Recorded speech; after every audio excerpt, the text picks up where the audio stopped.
का क्या काम है भाई? नेशनल, सहकारी तर्ज पर हाँ, सहकारी तर्ज पर डेयरी उद्योग को बड़ा बढ़ावा देता है। स्थापना कब हुई थी?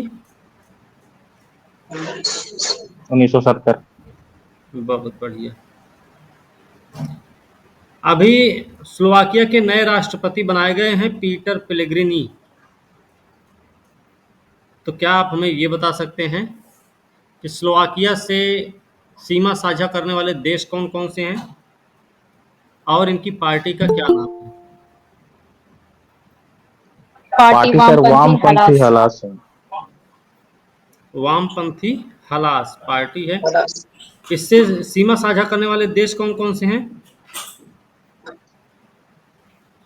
पोलैंड, उत्तर में हंगरी, पोलैंड, दक्षिण में यूक्रेन। Hungary, okay. पश्चिम ऑस्ट्रिया हाँ।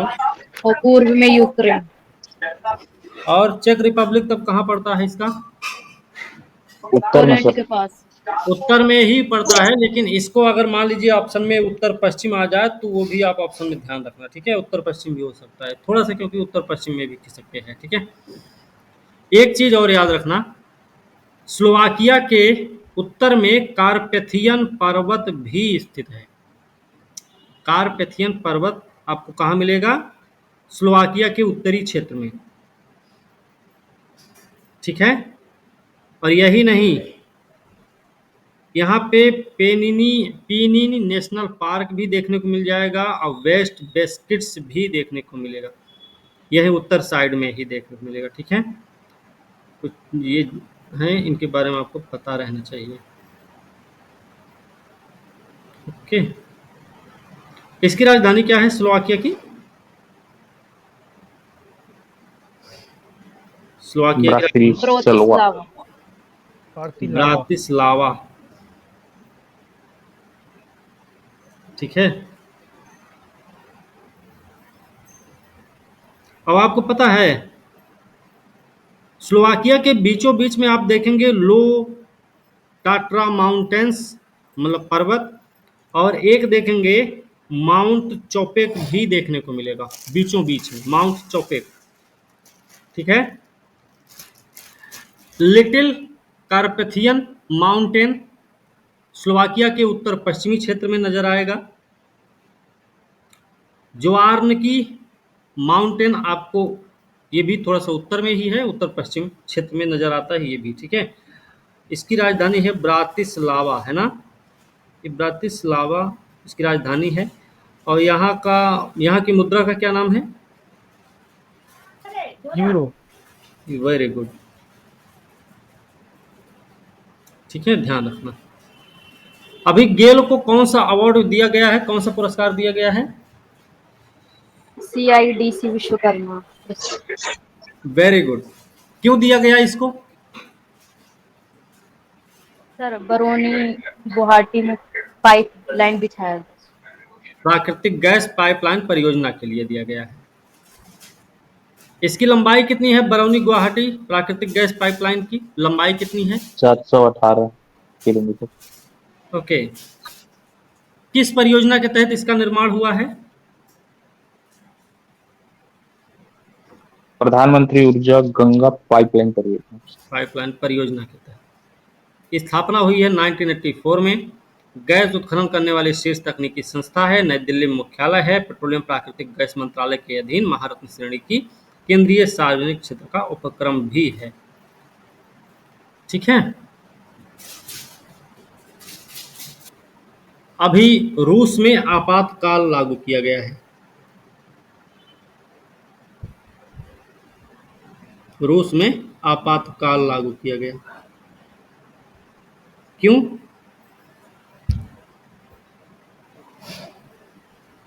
और आपातकाल भी जो था वो एक संघीय आपातकाल है।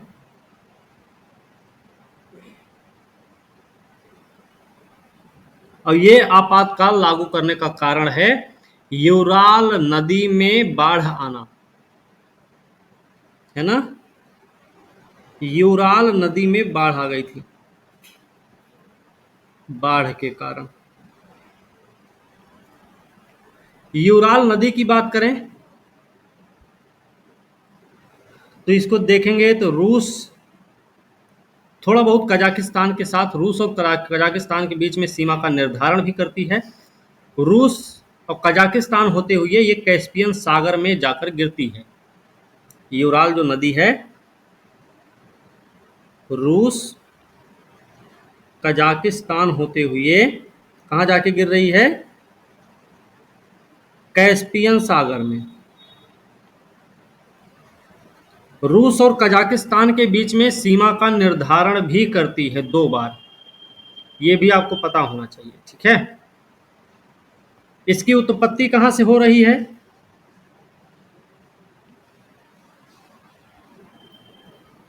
इसकी उत्पत्ति हो रही है माउंट क्रुगलाया के पास में यूराल पर्वत से। यूराल पर्वत से इसकी उत्पत्ति होती है।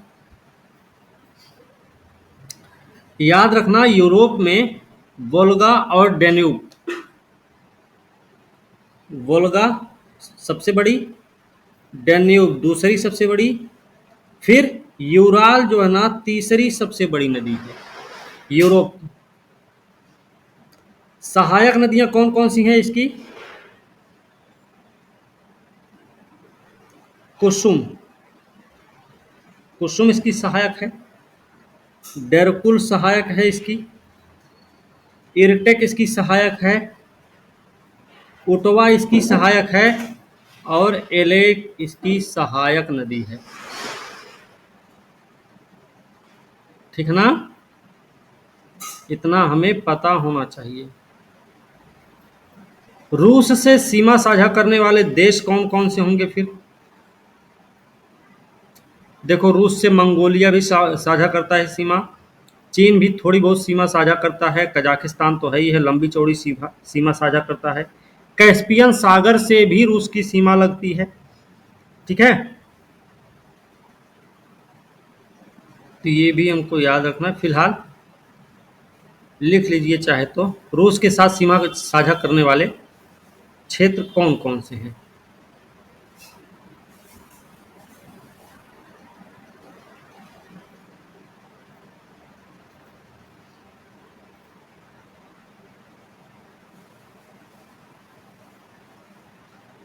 लिखिएगा। सर आवाज नहीं। रूस के साथ सीमा साझा करने वाले देश कौन कौन से हैं? Norway, Finland, Norway, Finland, Estonia, Latvia, Lithuania, Poland, Belarus,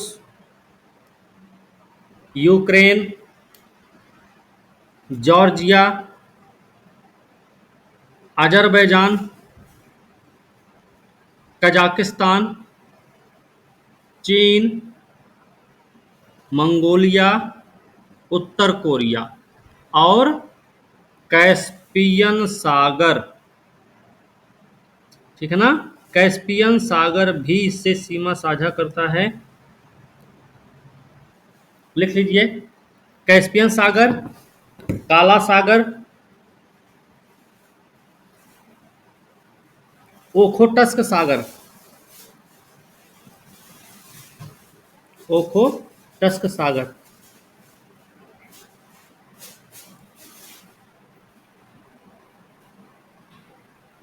bearing सागर भी इससे सीमा साझा करता है। बेरिंग सागर, बेरिंग सागर भी सीमा साझा कर रहा है। ठीक है,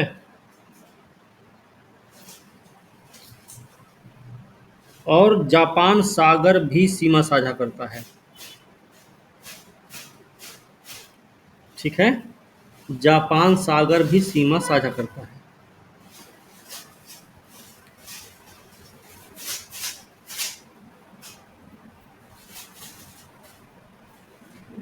ओके, तो हमें ये चीज याद रखनी भाई।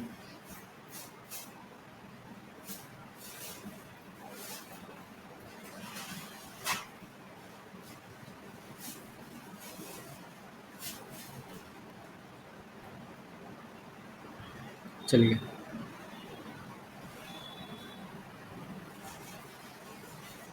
ये हो गया।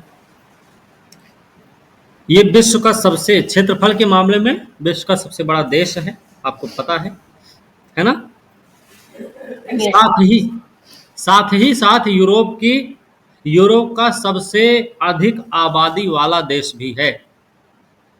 ठीक है, सबसे बड़ा क्षेत्रफल के मामले में विश्व के, और यूरोप में सबसे अधिक आबादी वाला क्षेत्र।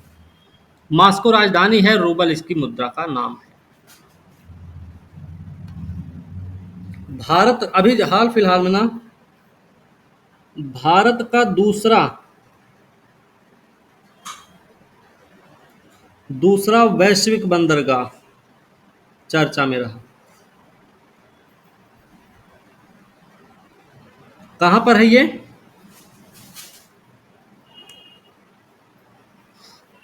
नाम है इसका सितवे बंदरगाह। सितवे बंदरगाह कहां पर है ये?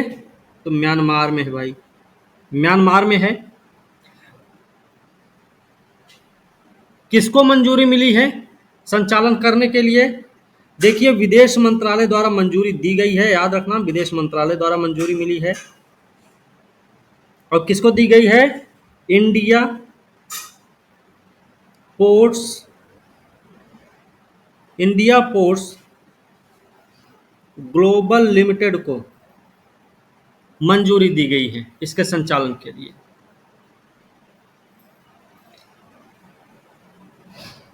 ठीक है, इससे पहले एक और बंदरगाह इसके नियंत्रण में आ चुका है।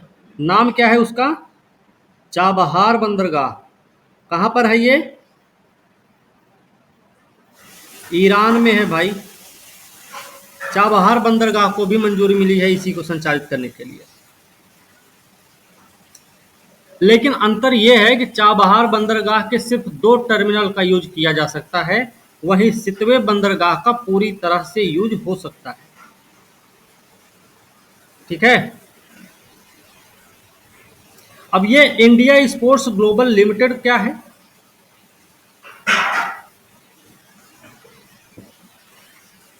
ये सागरमाला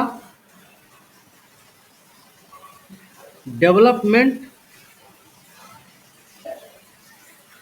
कंपनी लिमिटेड की सहायक है। ठीक है ना, लिमिटेड की सहायक है ये। ठीक है, कहां पर है ये सितवे बंदरगाह? म्यांमार। म्यांमार में है, रखाइन प्रांत में। रखाइन प्रांत है, कलादान नदी है, कलादान नदी है, वहीं पर है ये। इससे जुड़ा एक शब्द और आता है पलेटवा। पलेटवा का भी नाम थोड़ा बहुत हमें याद रखना होगा। इसके माध्यम से क्या किया जाएगा? इसके विकास में भारत ने $500 मिलियन का अनुदान दिया है। और जो ये सितवे बंदरगाह का विकास हो रहा है, इस सितवे बंदरगाह का विकास लिख लीजिए, तो इस बंदरगाह का विकास कलादान मल्टी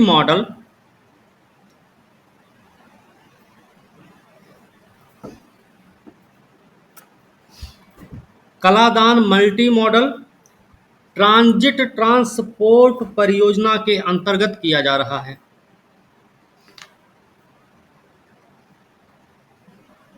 ठीक है, इस बंदरगाह को मिजोरम से जोड़ा जाएगा। मतलब साफ है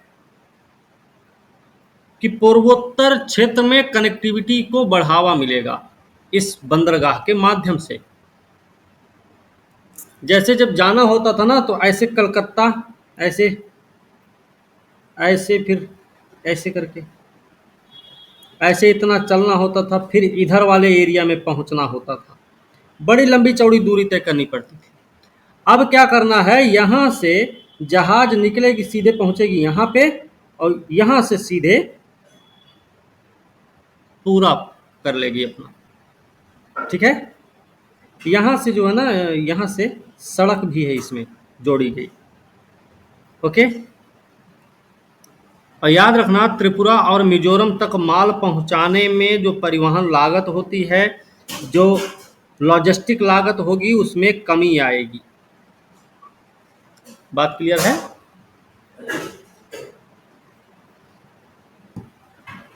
चलिए,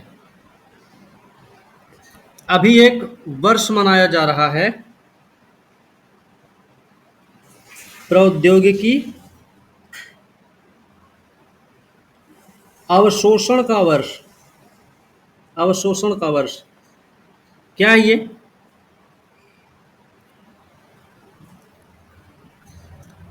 किसके द्वारा घोषित किया गया है? भारतीय सेना द्वारा। भारतीय सेना द्वारा घोषित है।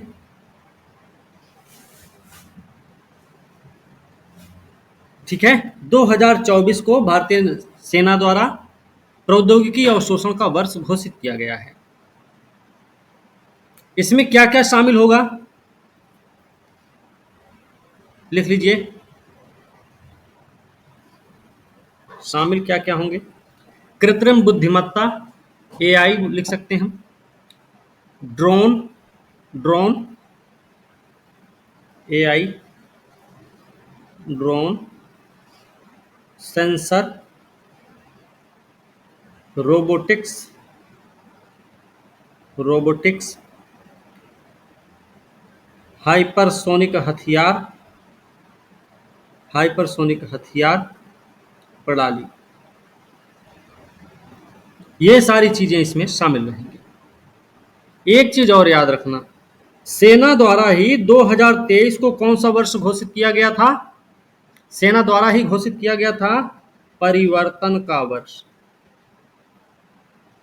परिवर्तन का वर्ष घोषित किया गया था। ठीक है, 2023 को सेना, भारतीय सेना के द्वारा परिवर्तन का वर्ष घोषित किया गया। ठीक है, अभी हाल फिलहाल में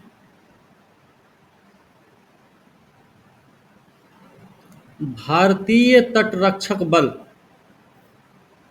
भारतीय तटरक्षक बल के जलीय केंद्र का उद्घाटन किया गया। जलीय केंद्र का उद्घाटन किया गया। कहां पर किया गया भाई? रामेश्वरम में। रामेश्वरम कहां है? तमिलनाडु में। ठीक ना, याद रखना। भारतीय तटरक्षक बल की स्थापना कब हुई थी? स्थापना कब हुई है? 1 फरवरी 1977। किसके अंतर्गत काम करता है? तो केंद्रीय रक्षा मंत्रालय के अंतर्गत, केंद्रीय रक्षा मंत्रालय के अंतर्गत काम करता है। पहले महानिदेशक कौन थे? पहले महानिदेशक कौन थे? V A Kamath. वर्तमान में कौन है? वर्तमान महानिदेशक कौन है? राकेश पाल। क्या काम है इसका? इसका काम क्या है? काम भी लिख सकते हैं हम। इसके कार्य हैं समुद्र में तस्करी, अन्य अवैध गतिविधियों को रोकना। दूसरा है भारत के समुद्री संसाधनों की रक्षा करना, भारत के समुद्री क्षेत्रों में समुद्री पर्यावरण का संरक्षण और बाढ़, चक्रवात, अन्य प्राकृतिक आपदाओं के दौरान नागरिकों को सहायता प्रदान करना। इसका आदर्श वाक्य क्या है?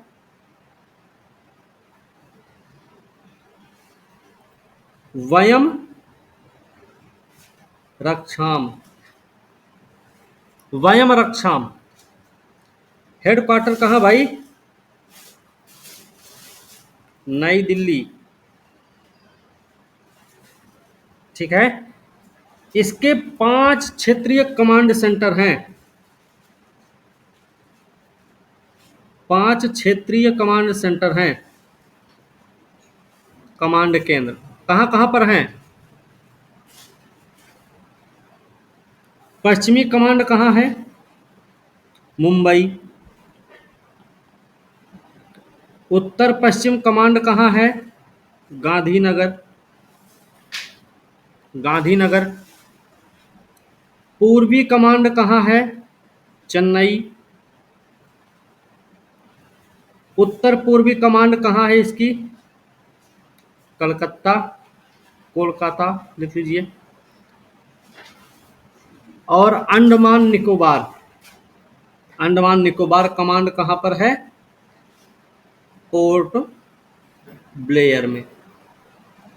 ठीक है, इसके ये क्षेत्रीय 5 क्षेत्रीय कमांड हैं। अभी एक देश है, नाम है सियरा लियोन। सियरा लियोन में राष्ट्रीय आपातकाल लगा है। आपातकाल, राष्ट्रीय आपातकाल सियरा लियोन में लगाया गया। अफ्रीकी देश है ना ये? जी सर। पश्चिमी अफ्रीका में स्थित एक देश है। इसकी राजधानी क्या है? Free town. फ्री टाउन राजधानी है। फ्री टाउन के बारे में एक चीज और ये लिख लेना, फ्री टाउन ऐसे करके दुनिया के सबसे बड़े प्राकृतिक बंदरगाहों में से एक है। दुनिया के सबसे बड़े प्राकृतिक बंदरगाहों में से एक है। मुद्रा क्या है इसकी? लियोन। लियोन मुद्रा है इसकी। यहां की जलवायु कैसी होती है? उष्णकटिबंधीय होगी जलवायु भाई, सीधी सी बात है, उष्णकटिबंधीय जलवायु है। प्रमुख नदियां कौन कौन सी हैं यहाँ की? रोकेल, रोकेल, ताया, मोवा और सेवा, ये 4 नदियां यहाँ की प्रमुख हैं। सर ये आपातकाल क्यों लगा? क्यों लगाया गया है? नशीली दवाओं के दुरुपयोग पर।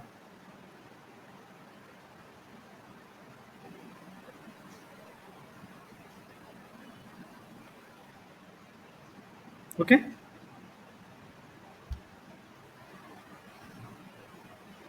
ठीक है, तो ध्यान रखना। यहाँ के राष्ट्रपति का नाम भी लिख सकते हैं।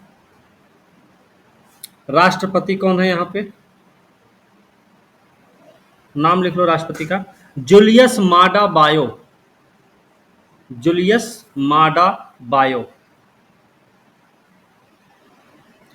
इन्होंने जब आपातकाल लगाया तो इन्होंने बोला कि एक दवा है कुश, कुश एक दवा है, उसी कुश, ये नशीली दवा का नाम है कुश। ठीक है, ये कहते हैं यह एक मौत का जाल है। मौत का जाल इन्होंने इसको कहा, और ये कहा इन्होंने इससे अस्तित्व को संकट भी उत्पन्न होगा, अस्तित्व का संकट भी उत्पन्न हो सकता है। ठीक है, अस्तित्व का संकट पैदा हो गया है, इसलिए इन्होंने राष्ट्रीय आपातकाल की घोषणा की है। दवा का नाम है कुश, नशीली दवा है जिसका दुरुपयोग चल रहा था, उसी के चक्कर में यहाँ पे क्या किया गया? राष्ट्रीय आपातकाल की घोषणा हुई।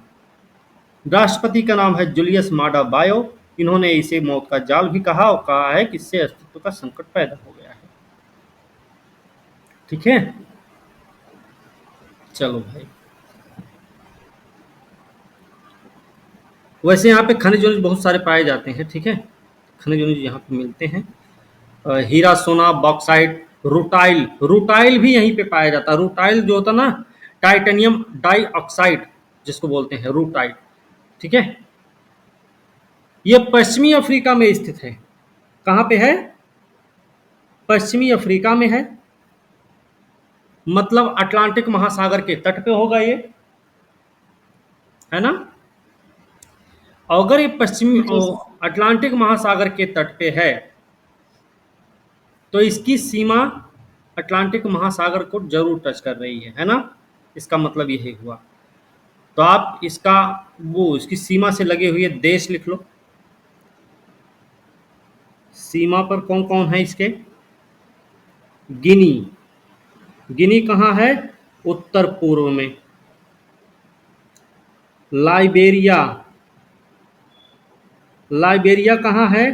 दक्षिण में, है ना। और अटलांटिक महासागर कहाँ दिखेगा? पश्चिम में, ठीक है। अटलांटिक महासागर पश्चिम में है। गिनी उत्तर पूर्व, लाइबेरिया दक्षिण, और पश्चिम में आप देखेंगे तो आपको मिलेगा अटलांटिक महासागर। वो भी कौन सा अटलांटिक महासागर? उत्तरी अटलांटिक महासागर है, ठीक है। चाहे तो यहां पे लिख सकते हैं उत्तरी अटलांटिक महासागर। और फ्री टाउन जो है ना, इसका जो फ्री टाउन है, कहां पे है फ्री टाउन? ये अटलांटिक महासागर के तट पर ही स्थित है, ठीक है।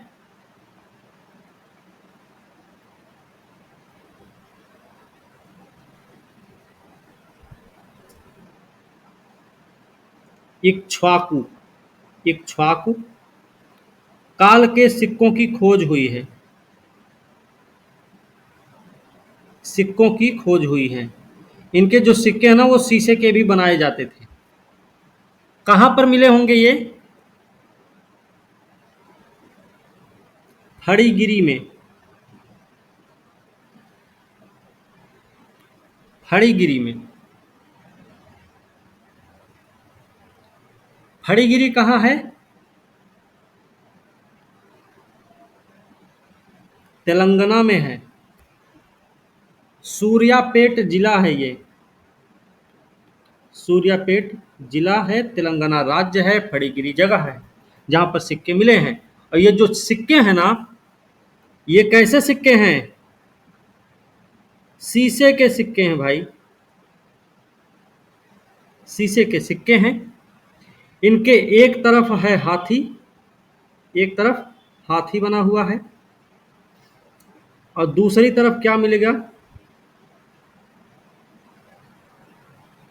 उज्जैन का प्रतीक, उज्जैन का प्रतीक। इसकी अवधि बताई जा रही है 3री शताब्दी से 4थी शताब्दी के बीच में है।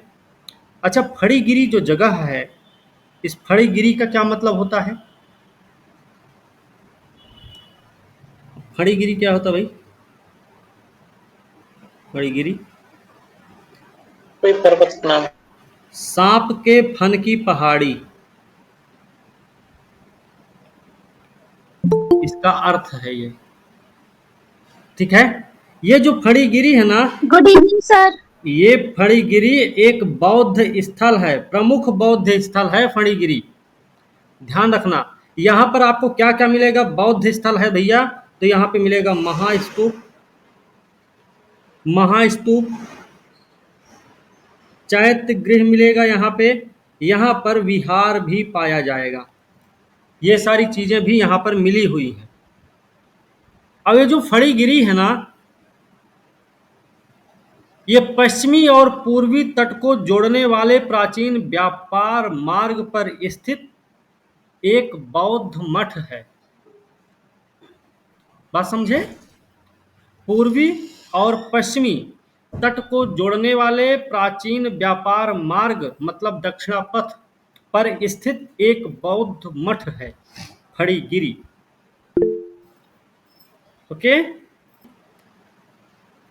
कजाकिस्तान,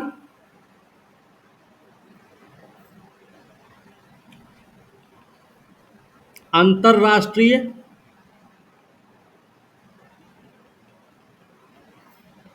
बैडमिंटन प्रतियोगिता,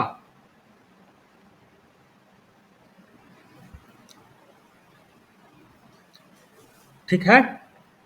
इसमें महिला एकल का खिताब जीता किसने?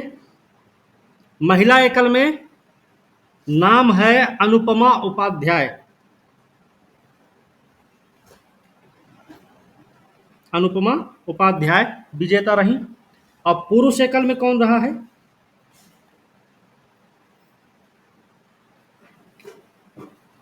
एम हारून,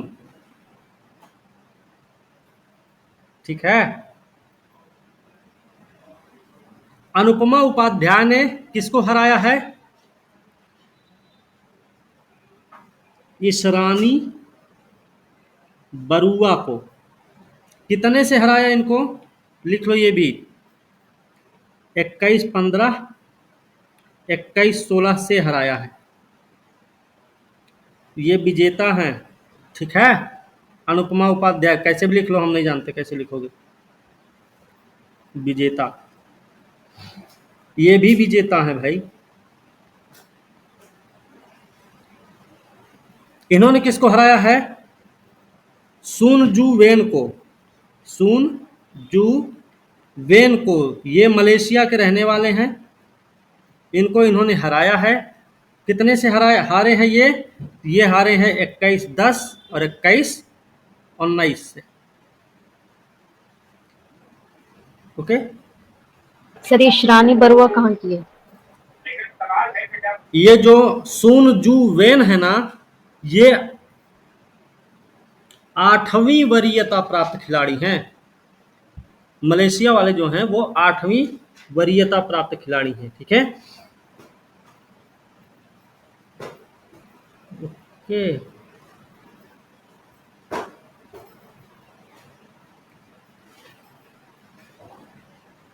तो ये याद रखना है।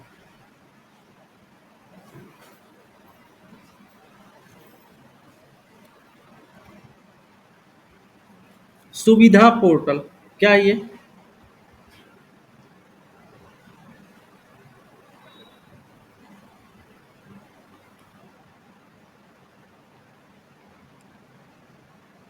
सुविधा पोर्टल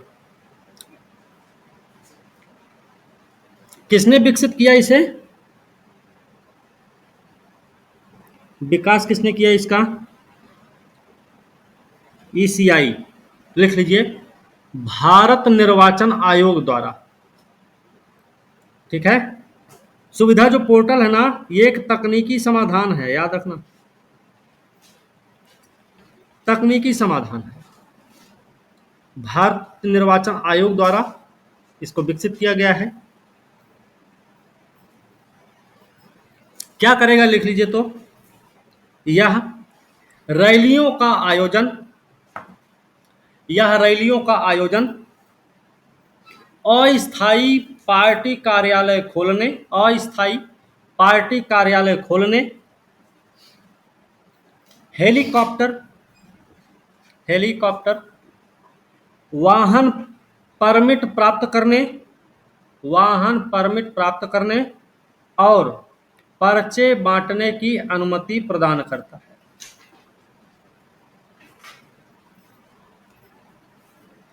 ठीक है, ये जो अनुमति वाला मामला है ना,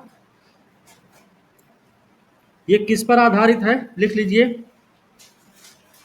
फर्स्ट इन फर्स्ट आउट सिद्धांत पर, ठीक है, फर्स्ट इन फर्स्ट आउट सिद्धांत पर आधारित है। उद्देश्य क्या है इसका, लिख लो, उद्देश्य लिखिएगा, स्वतंत्र, निष्पक्ष और पारदर्शी रूप से चुनाव कराने के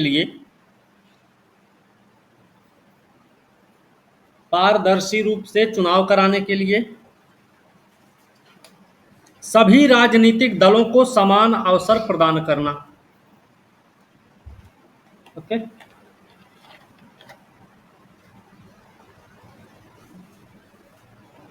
मतलब साफ है, अगर ये सारी चीजें होंगी तो इसका मतलब है चुनाव प्रक्रिया और भी अधिक सुगम और पारदर्शी भी बनेगी। ठीक है, अभी चर्चा में रहा है INS शारदा। INS शारदा क्यों चर्चा में रहा है, इसको मिला है ऑन द स्पॉट यूनिट प्रशस्ति पत्र से सम्मानित किया गया इसे। ठीक है, सम्मानित किया गया है। किसके लिए सम्मानित किया गया भाई? लिखिएगा। सफलतापूर्वक समुद्री डकैती विरोधी अभियान चलाने के लिए, विरोधी अभियान चलाने के लिए। ठीक है।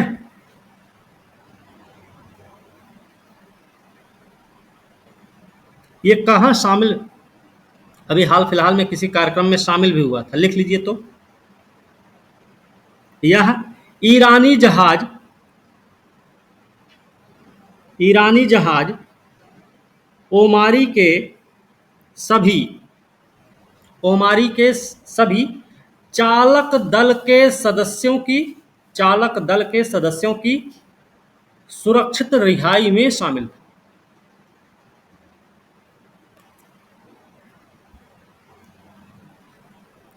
ओमारी को रिहा क्यों करवाया था इसने?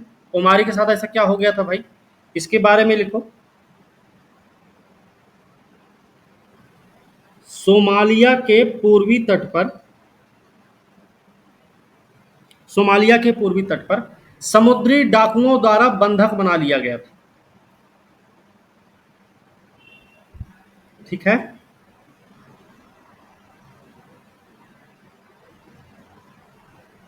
हो गया।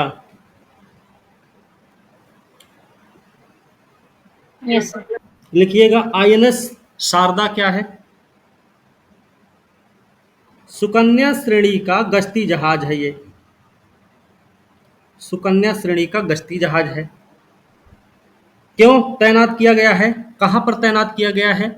लिख लीजिए। हिंद महासागर क्षेत्र में, हिंद महासागर क्षेत्र में नाविकों की सुरक्षा के लिए तैनात किया गया।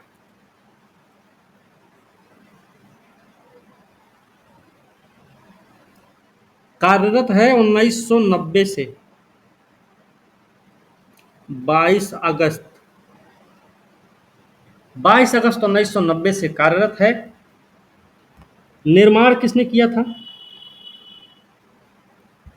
निर्माण किया है हिंदुस्तान शिपयार्ड लिमिटेड द्वारा।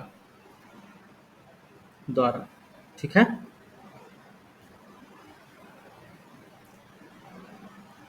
हो गया।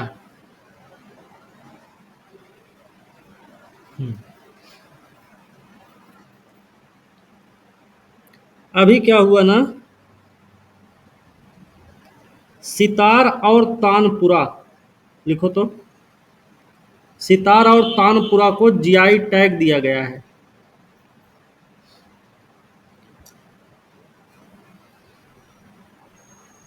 कहां से संबंधित, किस राज्य से संबंधित हैं ये? महाराष्ट्र से संबंधित हैं। ठीक है।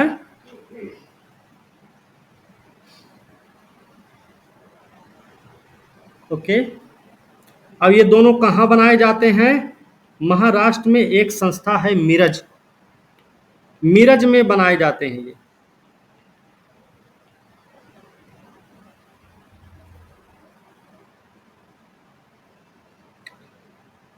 अब देखिए, सितार के लिए मिला है मिरज म्यूजिकल इंस्ट्रूमेंट क्लस्टर को दिया गया। तो तानपुरा के लिए किसको दिया गया? तानपुरा के लिए दिया गया है soul tune musical instrument producer firm को जीआई टैग दिया गया है। ठीक है ना। इनके लिए कर्नाटक से लकड़ी खरीदी जाती है। ठीक है। कर्नाटक से लकड़ी आती है। और महाराष्ट्र में सोलापुर एक जिला है, वहां पर एक जगह है मंगल वेधा, वहां से कद्दू खरीदा जाता है। ठीक है, सर कद्दू का क्या उपयोग है? कद्दू की यूज करके बनाया जाता ना, लकड़ी आएगी कहीं और से, कद्दू आएगा कहीं और से। वो जो बजाते हैं ना, तो वो जो गत्ता टाइप का रहता है वो कद्दू का बनता है। हाँ, तो लकड़ी आती है आपकी कहाँ से? कर्नाटक से। कद्दू आता है कहाँ से? सोलापुर में मंगल वेधा क्षेत्र से। लकड़ी कहाँ से आ रही है? कर्नाटक से। कर्नाटक से। कद्दू कहाँ से आएगा? मंगल वेधा क्षेत्र, सोलापुर जिला, महाराष्ट्र। ये 10 साल के लिए वैध है। ठीक है, फिर से इसको नवीनीकृत किया जाएगा। बात समझे? चलो,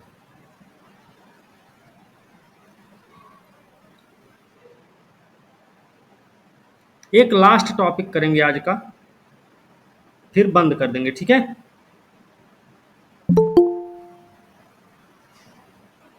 ठीक है। सर कल से स्पीड पकड़ लिए हैं। चलो, टॉपिक है पैरा फसल प्रणाली। पैरा फसल प्रणाली क्या होती भाई? ये क्या है भाई? पैरा फसल प्रणाली क्या होती है? किस राज्य द्वारा ये अपनाए जाने की बात की गई है? पहली बात तो ओडिशा सरकार का नाम लिखो, ओडिशा सरकार द्वारा। ठीक है, क्या किया जाएगा इसमें? यह जो पैरा फसल प्रणाली है, ये जलवायु लचीली कृषि है। जलवायु लचीली कृषि है। किसके माध्यम से? माध्यम क्या है इसका? चावल प्रति पहल। इसके माध्यम से इस प्रणाली को बढ़ावा दिया जा रहा है जलवायु लचीली कृषि के रूप में, उड़ीसा सरकार द्वारा। उड़ीसा सरकार के द्वारा क्या किया जा रहा है? पुनर्योजी कृषि पद्धति और कृषि उत्पादन में सुधार लाने के लिए 2022-23 में 2022-23 में रबी सीजन के दौरान पहली बार चावल प्रति प्रबंधन परियोजना लागू की गई थी। ठीक है, सर रबी में चावल? हाँ लिखो तो बता रहे हैं। चावल प्रति प्रबंधन परियोजना कब लागू हुई है? 2022-23 के रबी सीजन में, रबी सीजन के दौरान लागू हुई थी। क्यों हुई थी लागू ये? पुनर्योजी कृषि पद्धति और कृषि उत्पादन में सुधार लाने के लिए,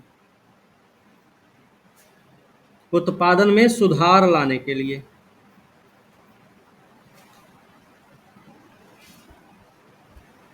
ये चावल प्रति प्रबंधन प्रणाली या चावल प्रति प्रबंधन पहल या परियोजना लिख लीजिए तो एक सरल, ये सरल और प्रभावी वैज्ञानिक दृष्टिकोण है। ठीक है, उद्देश्य क्या है इसका? उद्देश्य लिखिएगा तो मिट्टी की नमी का इष्टतम उपयोग। इष्टतम उपयोग का मतलब आज हम पढ़े थे इकोनॉमिक्स में, है ना, 12th वाली एनसीईआरटी में हमने पढ़ा था इष्टतम होता क्या है। मिट्टी की नमी का इष्टतम उपयोग। दूसरा पॉइंट लिखिएगा फसल सघनता बढ़ाना, फसल सघनता बढ़ाना। अगला पॉइंट लिखिएगा दाल और तिलहन का उत्पादन बढ़ाना,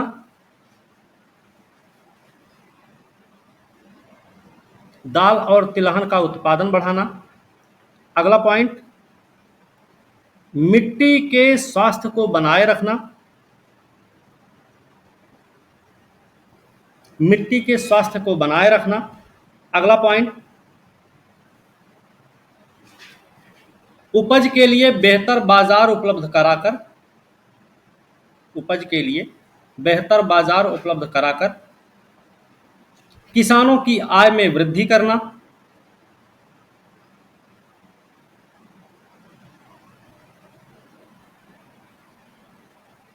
ठीक है, हो गया? ठीक है भाई। यस इसमें क्या किया जाएगा ना कि चावल की फसल के बाद जो बची हुई बिना फसल वाली भूमि होगी उसका उपयोग किया जाएगा। ठीक है, इसमें क्या क्या शामिल है वो लिख लो। तो इसके तहत लिखो क्या क्या आएगा। मूंग, मूंग, काला चना, काला चना, मटर, मटर, बंगाल चना, बंगाल चना, घास मटर, घास मटर, घास मटर, मसूर, सरसों और तिल, सरसों और तिल को लक्षित किया गया है।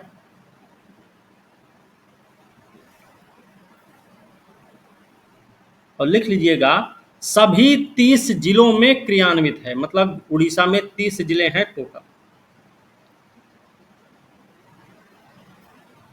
ठीक है, हो गया। Yes sir. इसका महत्व क्या है भाई? देखो, अगर थोड़ा सा टाइम मिल जाएगा ना तो संतुलित पोषक तत्व प्रबंधन को मजबूती मिलेगी। मतलब सूक्ष्म पोषक तत्वों के अनुप्रयोग के माध्यम से संतुलित पोषक तत्व प्रबंधन के महत्व पर जोर दिया गया। इसके माध्यम से मिट्टी की उर्वरता, पोषक तत्वों के स्तर को सुनिश्चित करना तथा फसल की पैदावार में सुधार करना शामिल है। ठीक है, क्या है? बहुफसलीकरण की विधि है। अगला पॉइंट लिखिएगा, चावल की कटाई से लगभग 2 सप्ताह पहले, चावल की कटाई से लगभग 2 सप्ताह पहले मसूर, लथीरस, उड़द बीन, मूंग के बीज को धान की खड़ी फसल में बोया जाता है। धान की खड़ी फसल में बोया जाता है। मतलब धान की जो चावल की कटाई है, धान की कटाई है 14 दिन बाद 15 दिन बाद होनी है। तो हम क्या करेंगे, इसी बीच में इन सबको क्या करेंगे, उस खेत में फेंक देंगे। इतने दिन में क्या होगा, कटाई के समय, चावल की कटाई के समय क्या होता है ना, मिट्टी में जो नमी होती है ना वो बची रहती है, और जो मिट्टी में नमी बची होती है वो क्या करती है, दलहन और तिलहन की फसल उगाने के लिए पर्याप्त मानी जाती है। वो 15 दिन में ये सब भी निकल आएंगे। ठीक है ना, बात समझ रहे हैं? उधर धान कटा, इधर ये तैयार हो रहे हैं। इस तरीके से लिखिएगा, यह टिकाऊ फसल गहनता, यह टिकाऊ फसल गहनता और भूमि उत्पादकता को बढ़ावा देने के लिए, भूमि उत्पादकता को बढ़ावा देने के लिए संसाधनों का उपयोग करने का एक कुशल तरीका है। संसाधनों का उपयोग करने का एक कुशल तरीका है।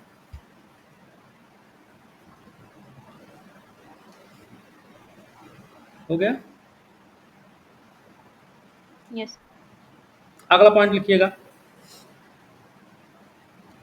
हमने ऊपर बताया है, देखिए जलवायु लचीली कृषि। ठीक है, तो मतलब ये है उड़ीसा जलवायु लचीली कृषि को बढ़ावा देने के लिए इसका उपयोग कर रहा है। ठीक है, अगला पॉइंट लिखिएगा, यह प्रणाली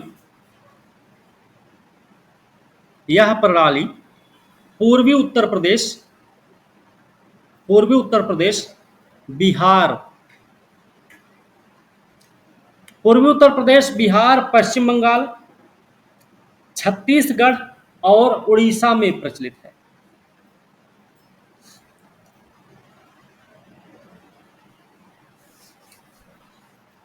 फायदा क्या है? लाभ लिख लो भाई।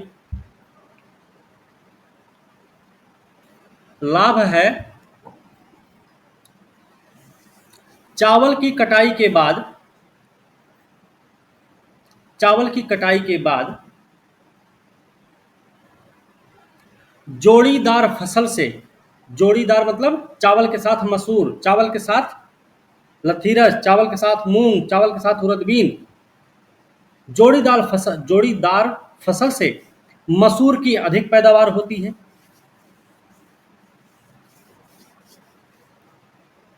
अगला पॉइंट लिखिएगा। इसमें जुताई, निराई,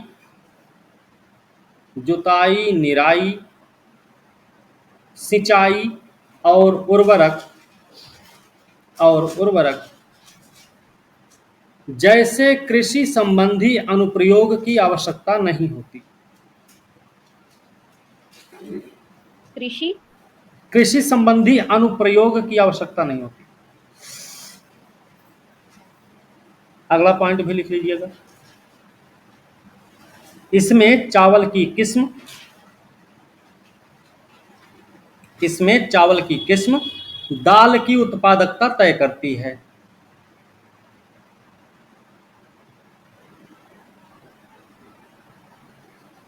ठीक है, हो गया।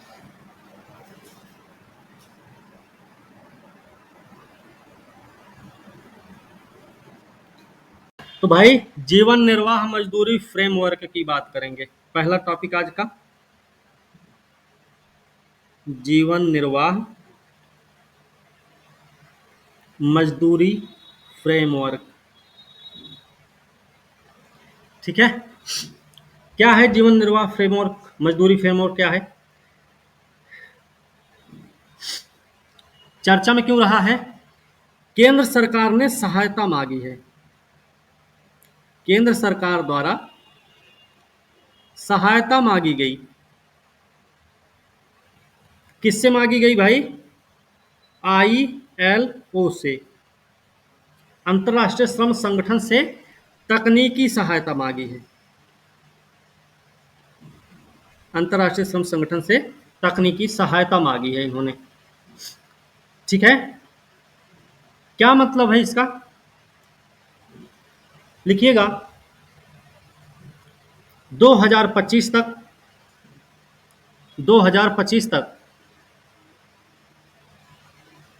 भारत द्वारा न्यूनतम मजदूरी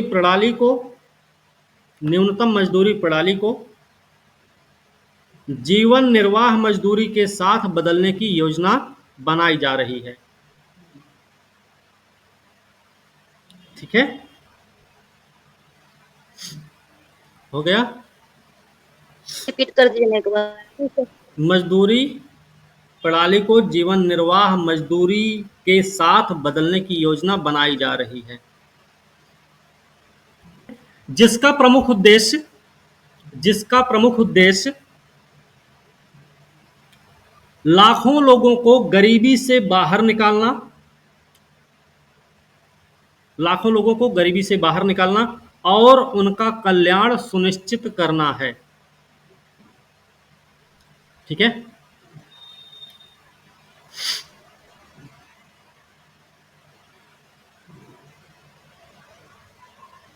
भारत के, अलग से लिखिएगा, भारत के 500 मिलियन से अधिक श्रमिकों में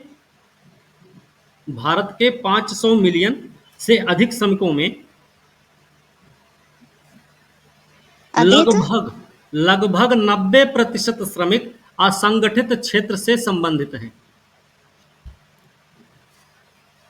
भारत में न्यूनतम मजदूरी सिद्धांत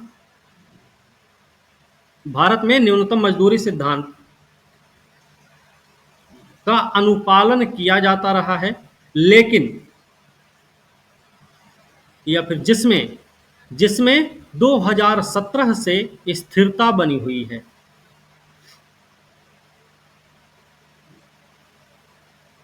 परिणामतः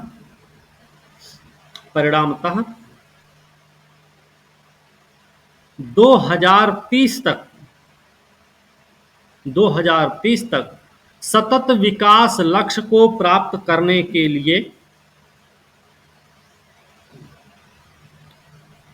भारत सरकार प्रतिबद्ध है, जिसमें सभ्य कार्य से लेकर आर्थिक विकास को बढ़ावा देने का लक्ष्य भी शामिल किया गया है। ओके, हो गया? जी सर। ठीक है, लिखिएगा भारत में वर्तमान वेतन प्रणाली। भारत में वर्तमान वेतन प्रणाली क्या है? ये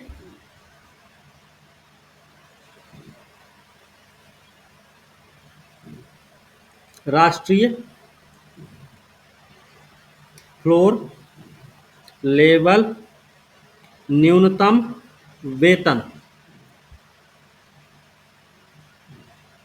2019 में निर्धारित, ऐसे लिख लीजिए, 2019 में निर्धारित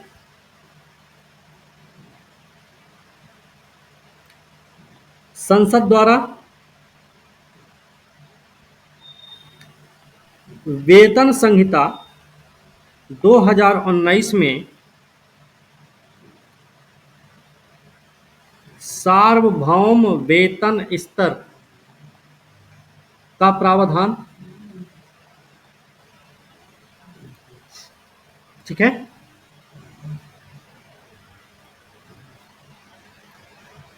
लिख लीजिए। वर्तमान में कितना है? राष्ट्रीय फ्लोर वेज कितना है भाई? 178 रुपए आज के समय में। ठीक है, एक चीज और याद रखना, ये जो न्यूनतम मजदूरी दर है ना, जो न्यूनतम मजदूरी दर है, इसमें संशोधन करने का अधिकार राज्यों को दिया गया है। संशोधन करने का अधिकार राज्यों को दिया गया है, एक चीज ये आपको याद रखनी। ठीक है, हो गया? जी सर। ओके, जीवन निर्वाह मजदूरी और न्यूनतम मजदूरी में अंतर क्या है? लिखिएगा,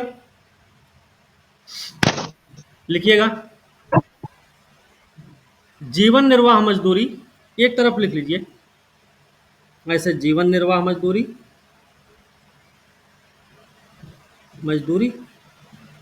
अब एक तरफ न्यूनतम मजदूरी लिख लो, ऐसे दोनों लिख लो। लिखिएगा, इसमें लिखिएगा श्रमिकों और उनके परिवार के लिए सम्मानजनक जीवन जीने हेतु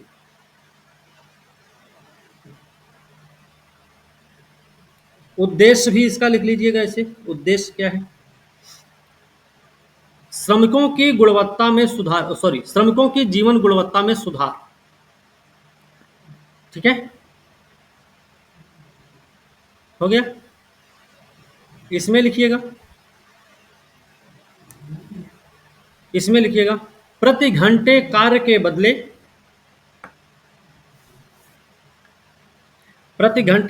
बदले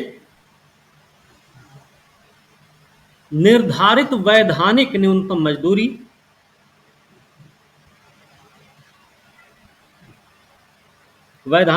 मजदूरी का भुगतान करना नियोक्ता की बाध्यता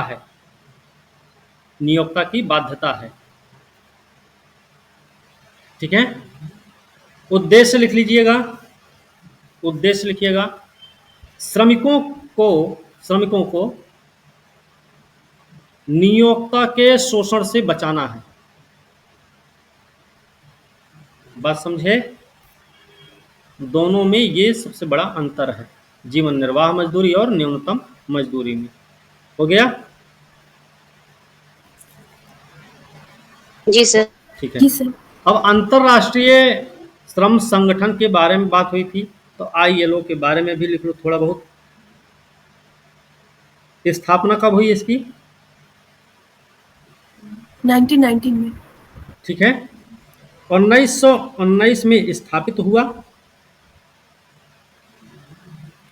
वर्साय की संधि के तहत, वर्साय की संधि के तहत, ठीक है, वर्साय की संधि का हिस्सा है ये। भारत कब शामिल हुआ? 1922। भारत संस्थापक सदस्य है, ठीक है। एक चीज और लिखिएगा, 1922 से शासी निकाय के 1922 से शासी निकाय के स्थायी सदस्य के रूप में काम कर रहा है। संस्थापक सदस्य है ये भारत, ठीक है। इसका लक्ष्य क्या है? लक्ष्य है सामाजिक न्याय, सामाजिक न्याय और अंतर्राष्ट्रीय स्तर पर श्रम अधिकारों को बढ़ावा देना,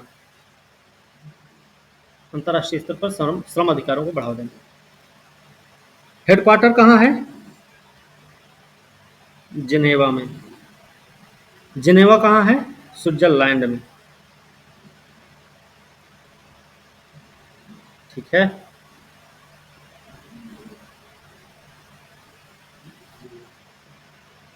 चलिए अब लिखिएगा, सॉरी, प्रतीक चिन्ह आदेश नियम, प्रतीक चिन्ह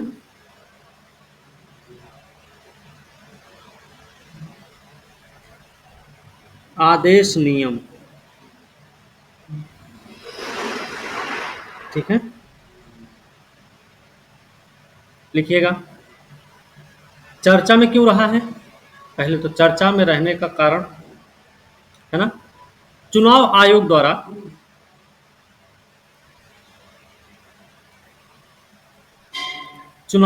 द्वारा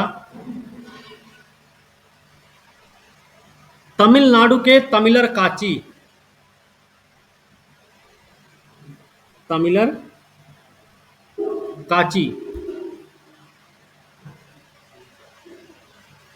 को एक नया सामान्य प्रतीक आवंटित किया गया।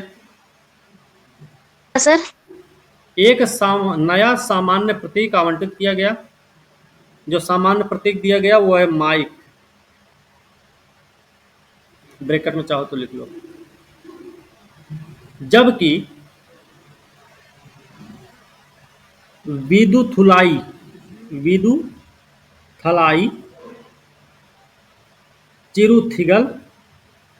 चिरुथिगल काची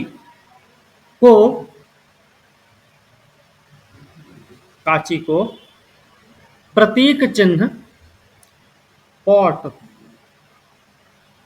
से वंचित किया गया, ठीक है।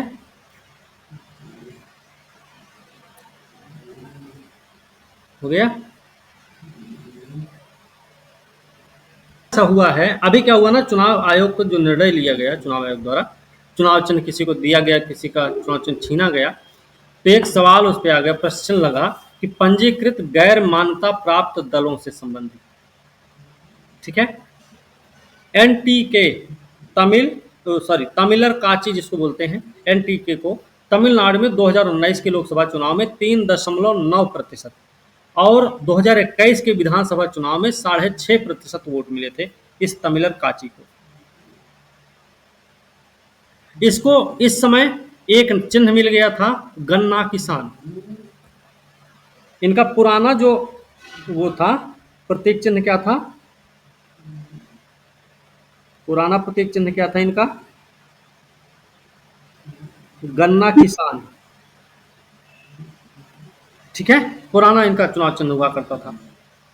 एनटीके ने क्या किया, 2024 में गन्ना किसान के लिए आवेदन किया, लेकिन चुनाव आयोग ने पहले आओ पहले पाओ नियम के आधार पर वो भारतीय प्रजा ऐक्यता पार्टी को दे दिया था। मतलब जो चुनाव चिन्ह तमिलर काची के पास पहले से हुआ करता था, वो चुनाव आयोग के द्वारा किसी और पार्टी को दिया गया। उस दूसरी पार्टी का क्या नाम हुआ, जिसके पास अब ये वाला निशान रह गया है, उसका नाम है भारतीय प्रजा ऐक्यता पार्टी। अब इसका चुनाव चिन्ह ये बन गया, पहले आओ पहले पाओ नियम के आधार पे चुनाव आयोग द्वारा इसको दे दिया गया ये वाला चुनाव चिन्ह। मतलब ये है कि इसे जब मिला तो एनटीके को मतलब तमिलर काची को ये चुनाव चिन्ह फिर नहीं मिलेगा। बात समझे? ऐसा माना जाता है, ऐसा कहा गया कि इस चुनाव चिन्ह के लिए सबसे पहले इस पार्टी ने आवेदन किया था, इसलिए ये वाला चुनाव चिन्ह इस पार्टी को दे दिया गया है। बात समझे? पहले आओ पहले पाओ का मतलब क्या है, जिसने पहले आवेदन किया भैया उसी को दे दिया है। ठीक है। अच्छा, एक चीज और कहा जा रहा है कि ये जो भारतीय प्रजा ऐक्यता पार्टी है, ये कभी तमिलनाडु में चुनाव नहीं लड़ी है, ऐसा भी बताया जा रहा है। चुनाव आयोग ने फिर क्या किया, वीसीके मतलब जो ये वाली पार्टी है, इसके लिए क्या हुआ, वीसीके को एक समान प्रतीक आवंटन करने से इनकार कर दिया। इनको चाहिए था ये, इन्होंने इनकार कर दिया आयोग ने कि भाई नहीं मिलेगा। वीसीके ने क्या किया था, 2019 के लोकसभा के चुनाव में इन्होंने लोकसभा के चुनाव में 1.09% वोट प्राप्त किया था, और विधानसभा के चुनाव में जब देखेंगे तो उन्होंने पाया था 0.99% वोट। इस आधार पे इनका ये रिकॉर्ड रहा। इसका रिकॉर्ड इनसे कहीं ज्यादा अच्छा था। विधानसभा चुनाव में 6.5% और लोकसभा चुनाव में 3.9% वोट प्राप्त किया था इस पार्टी ने, है ना, एनटीके ने। बात समझ रहे हैं ना? तो ये कुछ रहा है मामला इसमें। अभी देखिए, चुनाव आयोग के बारे में हम सबको पता है, चुनाव आयोग का गठन कब हुआ था, कैसी संस्था है, लिख लो। अच्छा, बोलोगे नहीं, हमें पता है आप लोग। चुनाव आयोग के बारे में लिखो भाई, कब गठन हुआ था, 25 जनवरी 1950 को इसका गठन हुआ है। कैसी संस्था है, संवैधानिक संस्था है भाई, संवैधानिक संस्था है ये। ठीक है, पूरे देश में चुनाव संपन्न करवाती है। इसके लिए प्रावधान कितना कितना किया गया है, 324 से लेकर 329 अनुच्छेद के बीच में प्रावधान है। आज के चुनाव आयोग में कितने सदस्य हैं, 3 सदस्य हैं, एक मुख्य 2 अन्य, है ना, ये आप लोगों को पता है। और ये जो बहुसदस्यीय निकाय है, ये परंपरा 1993 से लगातार चली आ रही है, ये बात भी आपको याद रखना है। ठीक है। अच्छा, चुनाव आयोग के सदस्यों की नियुक्ति कैसे की जाती है, एक चयन समिति की सिफारिश के आधार पर राष्ट्रपति के द्वारा। लिख लो तो, इनकी नियुक्ति चयन समिति की सिफारिश के आधार पर राष्ट्रपति द्वारा की जाती है। ठीक है, हो गया। जी सर। पहले भी हम आप लोगों को पढ़ा चुके हैं कि किसी पार्टी को राष्ट्रीय स्तर का दर्जा लेना है तो उसके लिए क्या क्या मानदंड है, लेकिन यहाँ पे हम लिखेंगे किसी पार्टी को राज्य स्तरीय दर्जा चाहिए तो क्या क्या मान्यताएं होनी चाहिए, उसके मानदंड क्या क्या है। तो लिख लीजिए, राज्य स्तरीय पार्टी का दर्जा प्राप्त करने का मानदंड, प्राप्त करने का मानदंड। ठीक है, लिखिएगा इसमें क्या क्या प्रावधान है इसके। लोकसभा के लिए प्रत्येक 25 सीट पर एक सीट जीतना।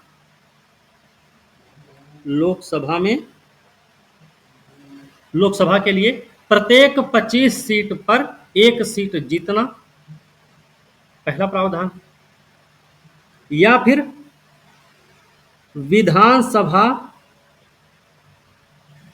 की 3% सीट जीतना, 3% सीट जीतना, या करके लिखना है सब पे। या फिर कुल मत का 6% प्राप्त करने के साथ लोकसभा की एक या विधानसभा की 2 सीटें जीतना। विधानसभा की विधानसभा की 2 सीटें जीतना, लिख लिए। या फिर से लिखिए, या लोकसभा के कुल मतदान का 8% मत प्राप्त करना, लिखिएगा, या लोकसभा के कुल मतदान का 8% मत प्राप्त करना। हो गया। अब पंजीकृत गैर मान्यता प्राप्त पार्टी के लिए कौन से नियम हैं? पंजीकृत गैर मान्यता प्राप्त पार्टी के लिए कौन से नियम हैं?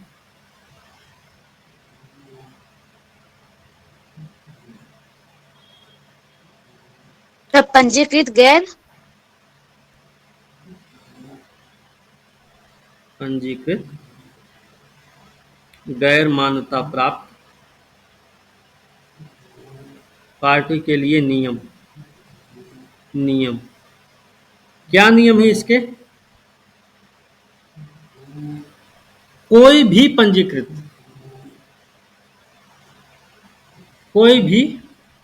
पंजीकृत लेकिन गैर मान्यता प्राप्त राजनीतिक दल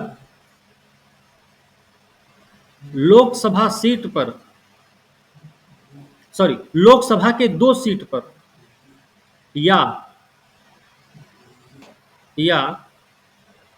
किसी राज्य की विधानसभा में 5% सीट पर चुनाव लड़ती है,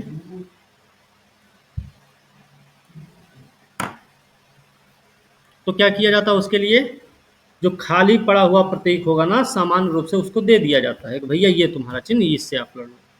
ठीक है, ये शर्त हो गई। दूसरी शर्त लिखिएगा। तो इसको यहीं तक लिखा है, चुनाव लड़ती है। अगला पॉइंट लिखिएगा। प्रतीक आदेश नियम 10B के तहत खाली पड़े सामान्य प्रतीक की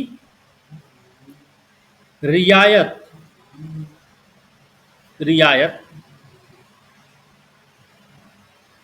किसी भी ऐसी पार्टी मतलब पंजीकृत गैर मान्यता प्राप्त पार्टी होगी, ठीक है, किसी भी ऐसी पार्टी को 2 लोकसभा चुनावों के लिए प्रदान की जाएगी।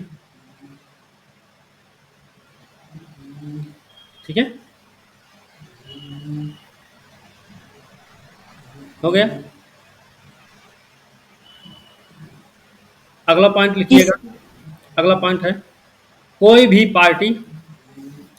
पार्टी किसी आगामी लोकसभा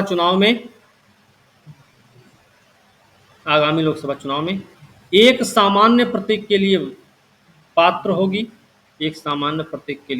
होगी, अगर फिर ऐसे डैश दे देना पीछे साइड में, बिल्कुल, फिर लिख लेना यहां से, पिछले लोकसभा चुनाव में यदि पिछले लोकसभा चुनाव में यदि राज्य में कम से कम 1% वोट हासिल किया हो, 1% वोट हासिल किया हो,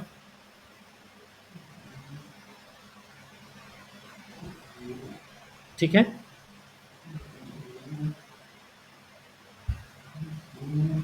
ब्रैकेट में लिख लो, ब्रैकेट में आप लिख सकते हैं जिस लोकसभा चुनाव में प्रत्येक चिन्ह का लाभ उठाया गया था, ठीक है, ये आप लिख सकते हैं ब्रैकेट में।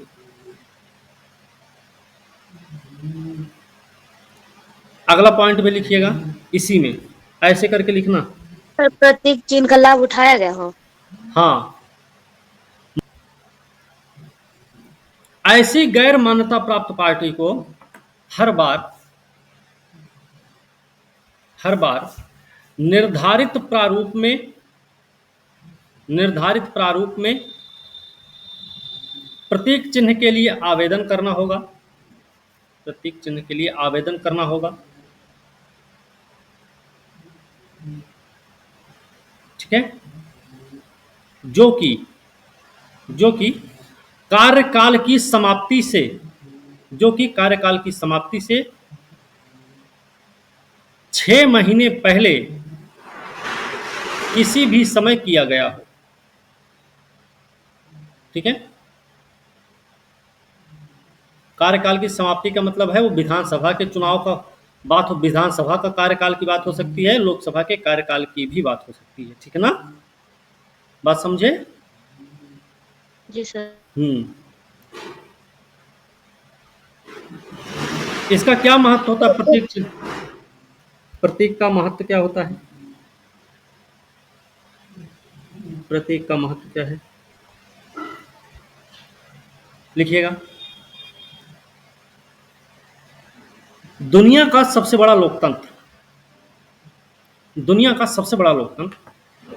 जहां की आबादी का एक बड़ा हिस्सा आज भी निरक्षर है। सर लोकतंत्र के बाद क्या?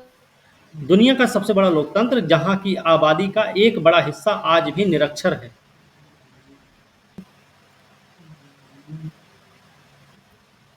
भारत का नया डाकघर।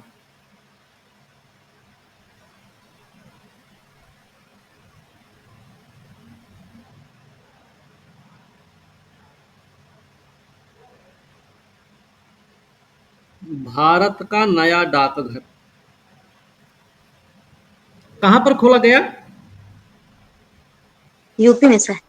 अंटार्कटिका में।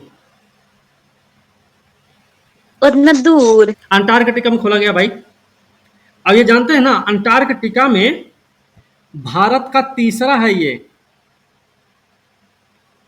भारत का तीसरा डाकघर है ये अंटार्कटिका में, ये भी याद रखना है। इसको क्या नाम बोलते हैं? इसे कहते हैं Bharati station. Bharati station, sorry, ये भारतीय स्टेशन पर खोला गया है, भारतीय स्टेशन पर खोला गया है, ठीक है। इसका पिन कोड क्या है? पिन कोड लिख लें तो MH1718, ये इसका पिन कोड है। भारत का पहला डाकघर कब खोला? ये तो तीसरा है भैया, तो भारत का पहला डाकघर कहाँ खोला गया था, कब खोला गया था? पहला डाकघर कब खोला गया?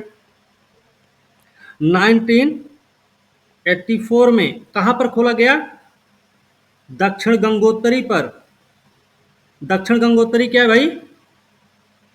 सर ये भी स्टेशन था, ये भी स्टेशन अंटार्कटिका में ही है, ये भी भारत का अन्वेषण केंद्र है, ठीक है, यहां पे पहला खुला था।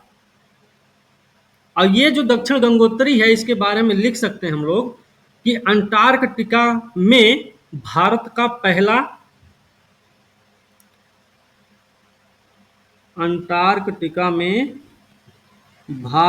पहला वैज्ञानिक बेस स्टेशन है।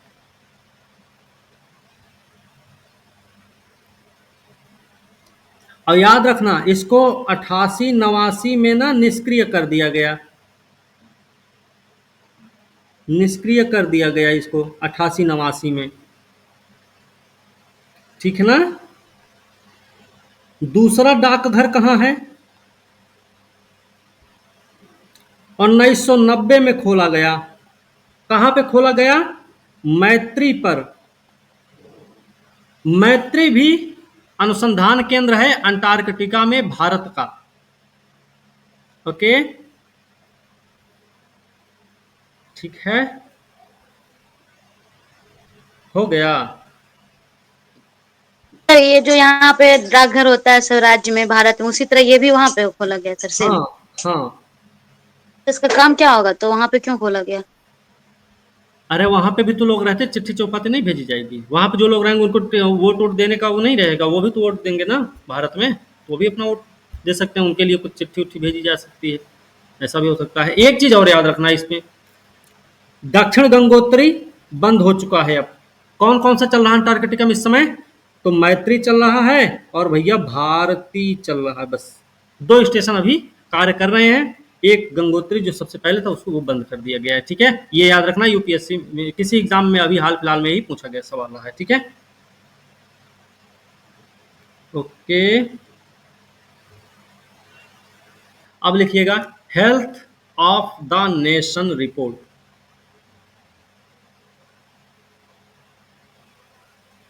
Health of the nation report 2024 किसके द्वारा जारी किया गया है? अपोलो हॉस्पिटल द्वारा। अपोलो हॉस्पिटल द्वारा जारी किया गया है, ठीक है। क्या बताया गया इसमें? इसमें बताया गया जो भारत में कैंसर के निदान की आयु है, कैंसर के निदान की औसत आयु है, औसत आयु अन्य देश की अपेक्षा कम है, अन्य देश की अपेक्षा कम है, ये बताया गया इसमें। कौन सा संस्करण है ये? चौथा संस्करण है भाई, चौथा संस्करण है, ठीक है। इस रिपोर्ट में प्रकाश कहां डाला गया है? युवा में अत्यधिक कैंसर जोखिम पर, ठीक है ना, हो गया।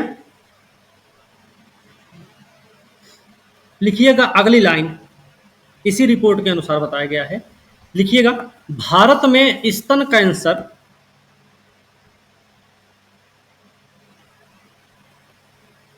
भारत में स्तन कैंसर के निदान की औसत आयु,